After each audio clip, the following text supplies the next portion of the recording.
Hello students, welcome back to this lecture video, and in this video we will be continuing our chapter 2 of class 8 geography. In this lecture we will be discussing about soil, conservation and how it is important to us. अब जो conservation है उसका मतलब है हमें इसे protect करना है, इसको ढंग से यूज करना है, efficient use of soil and preservation of soil resources. Preservation मतलब संभाल के रखना है हमें इस soil resource. Mulching is a method in which bare ground between the plants is covered with layer of organic matter such as straw. It helps to retain soil moisture. Look at this picture carefully. Here you can see mulching has been done. Next are counter barriers. ये एक तरीके से ढलान वाले sloppy इलाके में पानी इकट्ठा ना हो जाए, इसलिए काउंटर लाइंस के थ्रू स्टोन्स, ग्रास, सॉइल, ये बैरियर्स बना दिए जाते हैं जिससे पानी एक तरीके से कलेक्ट हो जाए इन फ्रंट ऑफ देम और क्रॉप को नुकसान ना हो. Here you can see the picture in the slopy region. यहाँ पर देखिए सॉइल को बचाने के लिए पत्थरों से, स्टोन से एक बाउंड्री बनाई गई है जिससे पानी नीचे रन ऑफ ना करे और ये सॉइल को ख़राब ना करे.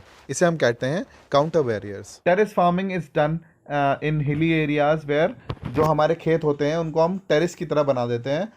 It reduce the surface run of and soil erosion. ये सॉइल इरोजन को बचाता है बिकॉज पानी एकदम से मिट्टी को बहा कर नहीं ले जाता, वो एक के बाद एक टेरेस की तरह आता है और लास्ट में रिवर्स में मिल जाता है जो नीचे चल रही है. Here you can see a picture of terrace farming, जिसमें हम टेरेस बनाते हैं एक तरीके से जिससे जो पानी है वो इकट्ठा नहीं करता और नीचे को चले जाता है. Now look at this picture. यहाँ पे एक स्लोप है तो यहाँ पर काउंटर प्लो किया जाता है, मतलब कि खुदाई करी जाती है एक तरीके से. प्लो ऐसे कर देते हैं फील्ड को जिसकी वजह से सॉइल इरोजन ना हो.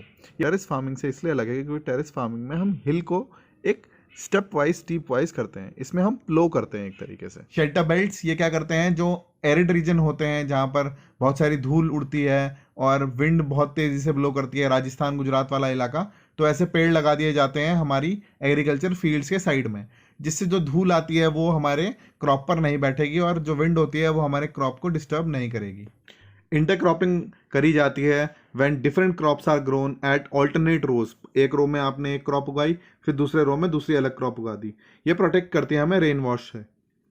Mix farming and crop rotation are also some of the methods to improve the fertility of the soil. यानी कि एक पीरियड में एक साल में 6 महीने दूसरी क्रॉप उगाई गई, फिर 6 महीने उसी लैंड पे दूसरी क्रॉप उगाई गई, जिससे क्या होता है सॉइल की फर्टिलिटी बनी रहती है. Excessive use of fertilisers also cause soil degradation, इसलिए हमें फर्टिलाइजर्स को कम यूज़ करना चाहिए. Use of high yield crop variety seeds, जिसे HYV सीड्स भी बोलते हैं हम, HYV सीड्स. ये जो सीड्स होते हैं अच्छा प्रोडक्शन देते हैं हम without the use of any fertilisers. Use of high yield crop variety is also a major concern. Basically हम ऐसी क्रॉप उगाते हैं ज़्यादा प्रोडक्शन दे, जिससे लैंड पर भी फर्क पड़ता है, इसलिए हमें जुडिशियली यूज़ करना चाहिए लैंड को. The next resource that we are going to discuss is water. 1/4 of the Earth's surface is covered with water. Therefore, water is called a water planet. Yeah. Only 2.7 of the total water available is fit for human consumption. And only 1% of this fresh water is available and fit for human use and is found as ground water, rivers and lakes, etc. तो 2.7% जो पीने वाला पानी है, पीने लायक पानी है, उसमें से सिर्फ 1% जो है हमारी ग्राउंड वाटर, रिवर्स और लेक्स में है, बाकी 1.7% ग्लेशियर फॉर्म में है. Fresh water is most precious substance of the earth, और एक तरीके से कहते हैं it can neither be added not be subtracted from the earth. अब एग्रीकल्चर के लिए यूज़ होता है, इंडस्ट्रीज के लिए यूज़ होता है, इलेक्ट्रिसिटी जनरेट के लिए यूज़ होता है डैम्स के थ्रू, एट्सेट्रा. जो वाटर की शॉर्टेज हो रही है हमारी कंट्री में या फिर वर्ल्ड में, it is because of the increasing population, और एक तरीके से फूड हमारी डिमांड्स बढ़ रही हैं जिसमें इरिगेशन में पानी यूज़ हो रहा है. इंक्रीजिंग अर्बनाइजेशंस, विलेजेस से लोग शहर आ रहे हैं, शहर में buildings, a lot of buildings are there, lot of population is residing in the urban areas and they are using water recklessly. Rising standards of living का मतलब ये है, पहले इंसान विलेजेस में रहता था, कम वाटर यूज़ करता था, but now due to advancement of technology, urbanisation, hotels हो गए हैं, रेस्टोरेंट्स हो गए हैं और इंडस्ट्रीज़ हो गए हैं जो पानी को रेकलेसली यूज़ कर रही है और they are over exploiting this resource. Water is available through the water cycle, which is constant movement from the oceans of the atmosphere and back to the oceans through precipitation. Water cycle आपने पढ़ी ही है 7th standard में कि कैसे पानी evaporate होकर ऊपर जाता है, फिर कंडेंस होकर प्रेसिपिटेशन के तरीके से नीचे आता है। Misuse and over exploitation led to scarcity of water and judicial use by every individual is necessary. Over exploit करा है हमने रिसोर्स को और इसलिए हमें इसे ढंग से यूज़ करना पड़ेगा। गवर्नमेंट ने भी बहुत सारे लॉज बनाए हैं जिससे वो पोल्यूशन रोक पाए, लेकिन अभी प्रॉपर इम्प्लीमेंटेशन नहीं हो पाया है। जैसे नमामि गंगे प्रोजेक्ट रिवर को क्लीन करने के लिए हुआ है, implementation part is still you can say that is not up to the mark.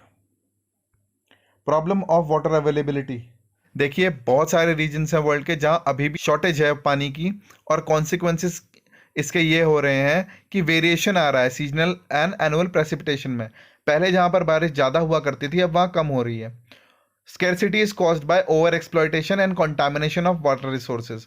जो पानी है उसको गंदा करा जा रहा है। जैसे आप फैक्ट्री सेटअप होती हैं तो उसका जो ट्रीटमेंट होता है पानी, गंदा पानी, वो बिना ट्रीट हुए नदियों में छोड़ दिया जाता है जिससे कंटामिनेट हो जाता है water. Global warming and high pace of industrialization also lead to rise in concern over clean water availability. सबसे इम्पॉर्टेंट चीज़ है कि ये जो इंडस्ट्रियलाइजेशन बढ़ गया है हाई पेस पे, इसकी वजह से पानी को यूज़ किया जाता है इंडस्ट्रीज़ में और उसका एक्सप्लॉयटेशन करा जाता है। अनजुडिशियली पानी यूज़ करा जा रहा है और फिर उसी पानी, जो गंदा पानी आता है, उसे नदियों में छोड़ दिया जाता है। How can we conserve these resources?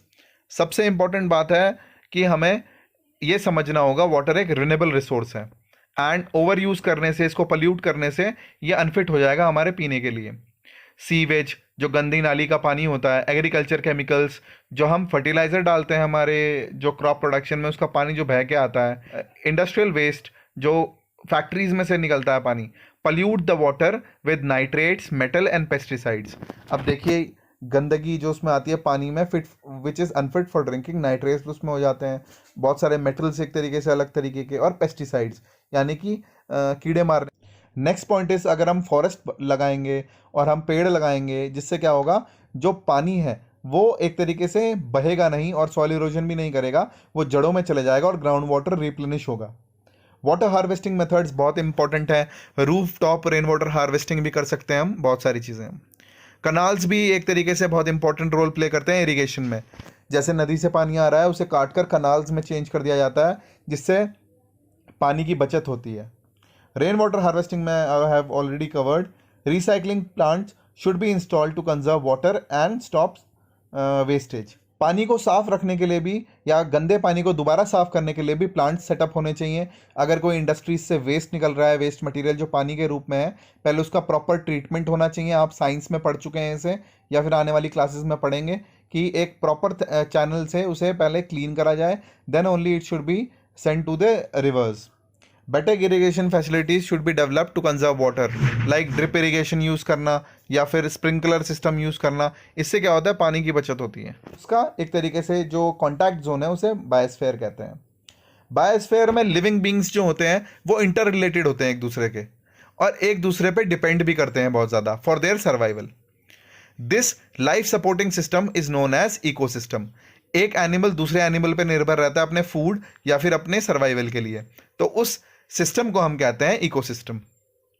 Plants जो है हमें टिम्बर प्रोवाइड करते हैं, जिसे वुड कहते हैं। एनिमल्स को शेल्टर प्रोवाइड करते हैं, ऑक्सीजन प्रोवाइड करते हैं, हमें सॉइल को प्रोटेक्ट करते हैं हमारी बाय बाइंडिंग देम, और शेल्टर बेल्ट्स की तरह काम करते हैं, जो अभी हमने लास्ट वीडियो में पढ़ा था। हमें फ्रूट्स देते हैं, वेजिटेबल्स देते हैं। अंडरग्राउंड वाटर को भी एक तरीके से स्टोर करने में मदद करते हैं हमारे ट्रीज। जो वाइल्ड लाइफ है उसमें इंक्लूड करते हैं एनिमल्स, बर्ड, इंसेक्ट्स, और जो सी के नीचे या फिर रिवर्स के नीचे लाइफ रहती है, जिसे हम एक्वेटिव लाइफ कहते हैं। ये हमें मिल्क प्रोवाइड करते हैं, मीट प्रोवाइड करते हैं, वूल प्रोवाइड करते हैं, फिर पोलिनेशन में मदद करते हैं फ्लावर्स के, और ये डिकम्पोजर्स भी एज ए डिकम्पोजर्स भी एक्ट करते हैं, जो हमारे डेड एंड डिकेइंग मटीरियल को चेंज करता है मैन्योर में। ठीक है। Natural vegetation is a renewable resource. ये जो नेचुरल वेजिटेशन है रिन्यूएबल है, अगर हम इसे जुडिशियली यूज़ करेंगे तभी। अगर ढंग से ये हमने यूज़ नहीं करी तो इसको रिकवर होने में बहुत समय लगता है। इस वजह से हम अपनी लॉस ऑफ लाइफ और ज़्यादा कलामिटी को भी हम बढ़ावा दे रहे होंगे, अगर हम ढंग से ट्रीज या फिर प्लांटेशन नहीं करेंगे तो। Wild life and natural vegetation make a deep connection. So preservation of both can be done simultaneously.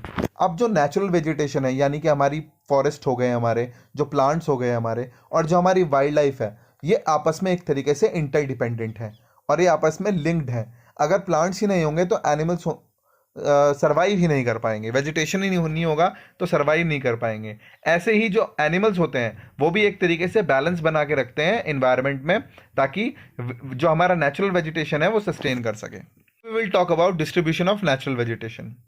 अब देखिए, ग्रोथ किसी भी प्लांट की या फिर किसी भी ट्री की डिपेंड करती है टेम्परेचर पे और मॉइस्चर पे। जो forest, grasslands, shrubs, tundra are that major type of vegetation of the world. अब ये जो है हमने 7th स्टैंडर्ड की ज्योग्राफी की बुक में पढ़ा था, जब हमने डिफरेंट टाइप्स ऑफ वेजिटेशन पढ़ी थी।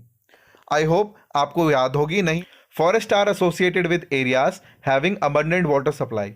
अब जो फॉरेस्ट हैं ये वो एरियाज होते हैं जहाँ पे वाटर सप्लाई बहुत होती है, that's why they are able to grow, और वो बहुत ऊंचे ऊंचे ग्रो करते हैं। जो ग्रासलैंड्स होते हैं वो छोटे छोटे घास के मैदान होते हैं जिन्हें हम ग्रासलैंड बोलते हैं, जिनमें मॉडरेट रेनफॉल होती है।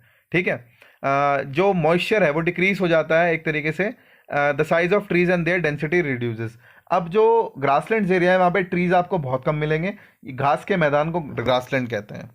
थॉर्नी श्रब्स एंड स्क्रब्स जो होते हैं ये ड्राई एरियाज में आपको मिलेंगे, जहाँ लो रेनफॉल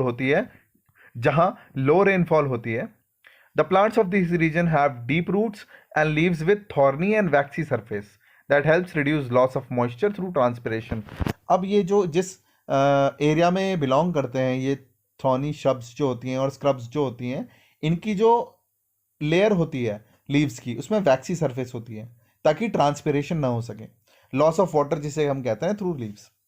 टुंड्रा वेजिटेशन जो होती है पोलर रीजन, जहाँ ठंडे इलाके, वहाँ पर पाई जाती है। Mosses and lichens. Evergreen and deciduous are types of forest depending up when they shed their leaves. Evergreen forests do not shed their leaves simultaneously in any season of the year. अब ये जो trees होते हैं evergreen forest, ये अपने leaves जो हैं shade नहीं करते, जबकि डेसिडियस फॉरेस्ट एक पर्टिकुलर सीजन में अपने लीव्स जो हैं इसको क्या कर देते हैं, लूज कर देते हैं, बिकॉज क्योंकि जो वाटर अवेलेबिलिटी है वो उतनी नहीं होती, और ये अपने ट्री को बचाने के लिए जो लीव्स होती हैं उनको शेड कर देते हैं ताकि पानी जो है वो उनके लिए काफ़ी हो और लीव्स ज़्यादा पानी ना यूज़ कर पाएँ।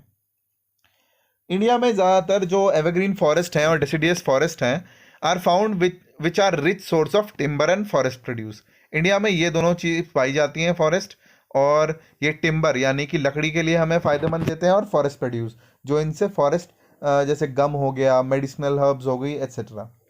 हिमालयन रीजन जो है अर्थ का, यहाँ पर मिक्स फॉरेस्ट हैं according to their altitude, such as taiga, evergreen forest and deciduous species are found. जो माउंटेनस रीजन है वहाँ 3 तरह के फॉरेस्ट पाए जाते हैं, taiga, evergreen and deciduous. Now the last topic of this chapter and one of the most important topics, that is conservation of natural vegetation and wildlife, कि इन्हें कैसे कंजर्व किया जाए। फॉरेस्ट जो है हमारी एक वेल्थ है, एक तरीके से जैसे हमारे लिए पैसा होता है वैसे ही वो वेल्थ है हमारी। ये शेल्टर देते हैं एनिमल्स को और एक इकोसिस्टम में बैलेंस मेंटेन करते हैं। 2 चीज़ें हैं जिसकी वजह से जो इस हमारा जो नेचुरल वेजिटेशन है और वाइल्ड लाइफ है इसको प्रॉब्लम हो रही है। पहला, क्लाइमेट चेंज, जो कि हमारी वजह से हो रहा है because we are polluting the environment. Second is human interference, जो ह्यूमन है वो अपने फायदे के लिए इनके हैबिटेट को परेशान करता है। Animals are poached for collection of illegal trade of hide, skin, nails, teeth, horns and feathers. अब जो कि बहुत गलत बात है, अगर कल कोई एनिमल इंसान को मारे उसके फ्लैश के लिए तो वो उस एनिमल को तो गोली मार दिया जाएगा ना, लेकिन इंसान के साथ क्या होता है, बहुत सारे ऐसे चीज़ें करी जाती हैं जिससे एनिमल्स को नुकसान पहुंचता है। अगर हमें नेचुरल वेजिटेशन को बचाना है, वाइल्ड लाइफ को बचाना है, नेचुरल वेजिटेशन और वाइल्ड लाइफ का इंपॉर्टेंस देखते हुए गवर्नमेंट ने national parks, wild life sanctuary और बायोस्फीयर रिजर्व्स बनाए हैं। जो नेशनल पार्क्स होते हैं वो छोटे होते हैं, ठीक है, वाइल्ड लाइफ सेंचुरी वो होती है जहाँ पे वाइल्ड लाइफ रहती है, और बायोस्फीयर रिजर्व बहुत बड़ा इलाका होता है जिसमें नेशनल पार्क्स भी होते हैं, और नेशनल पार्क्स के अंदर एक तरीके से वाइल्ड लाइफ सेंचुरीज भी आपको मिल जाएंगी। Due to indiscriminate killings, several birds and animals have either become extinct or on the verge of extinction. अब देखो ये जो किलिंग्स होती हैं, जो पोचिंग होती है डन बाय द हंटर्स, जो कि एक तरीके से इलीगल है, गवर्नमेंट ने इस पे बैन भी लगाया है एक तरीके से, और इसके लिए पनिशमेंट भी रखी है, but still it is happening. We are disbalancing the nature, और उसका हमें खामियाजा भुगतना पड़ेगा. लॉट ऑफ एनिमल्स एक्सटिंक्ट हो चुके हैं जो पहले थे, और वो नहीं मिलते हमें, और जो बचे हैं वो भी बिल्कुल एक्सटिंक्शन की कगार पर हैं. अवेयरनेस प्रोग्राम बहुत ज़रूरी है. वन महोत्सव कराए जाते हैं ताकि लोगों को रीजन के लेवल पर या फिर कम्युनिटी लेवल पर ये समझाया जा सके these animals are also important for our survival. अगर हम एनिमल्स को हटा देंगे तो पूरी फूड चेंज और फूड वेब डिस्टर्ब हो जाएगा, जिससे क्या होगा, इकोलॉजिकल डिसबैलेंस होगा, क्लाइमेट चेंज होगा, जिस वजह से बहुत सारी कैलामिटीज आ सकती हैं, अर्थक्वेक, सुनामी, और rising of global temperature, ozone layer depletion, all these things can happen. Under article conservation has made a directive principle. Directive principle का मतलब होता है जो स्टेट होता है हमारे, जो हमारे 28 स्टेट्स हैं, वो पर्टिकुलरली अपने रूल्स बना सकते हैं फॉरेस्ट को कंजर्व करने के लिए. इनको बोलते हैं डायरेक्टिव प्रिंसिपल स्टेट पॉलिसीज. ठीक है. Inclusion of forest and environment in constitution make the government of India liable to take steps in this direction. अब ये कॉन्स्टिट्यूशन ऑफ इंडिया में डाला गया है कि हमें अपने natural habitat, vegetation and wild life को सिक्योर करके रखना है, और ये हमें इसके लिए स्टेप्स लेने हैं. तो प्रोजेक्ट टाइगर भी बनाया गया था, और you will be very happy to know कि जो हमने प्रोजेक्ट टाइगर शुरू किया था उसका एक अच्छा एग्जाम्पल है. हमारे उत्तराखंड में भी जो टाइगर्स की पॉपुलेशन है वो इंक्रीज हुई है. And dear students, I will be sending a PDF of this chapter. You have to do all these notes in your notebook. And if you do all the notes in your notebook, then you don't have to do the extra questions. Okay. So I hope that you have enjoyed this video. Stay safe, be healthy. See you soon. Jai Hind.